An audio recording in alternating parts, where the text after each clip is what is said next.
Define what that means, a Rachamim approach? It's basically saying we're praying for the best for the patient and the best for their family, and we leave it for God to decide what that means. And so the Gemara in the Dharm talks about this idea that we see someone's terminally ill and they're suffering.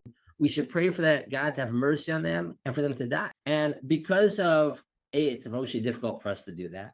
And B, because of the fact that there are times, it doesn't happen that often, what we call a permanent vegetative state. And very rarely they recover. Or some other situation where some doctor gives a hope, but they go to another doctor and they find some other method, whatever it might be, in order to cure the person.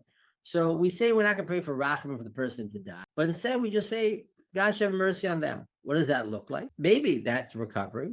Maybe that's death. Maybe that's just good palliative care and they are less in pain. But we're leaving it up to God to decide what mercy looks like in this.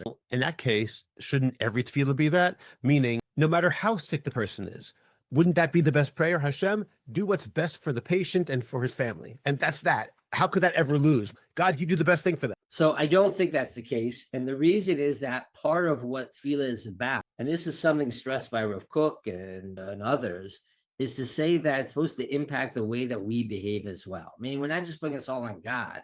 We're also trying to do what we can in order to help the person.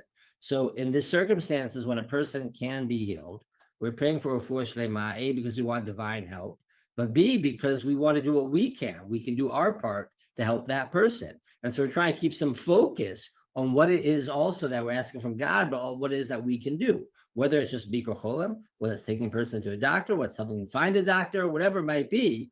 There's something very valuable for praying for a refuah shlema and doing what we can to bring about that refuah shlema.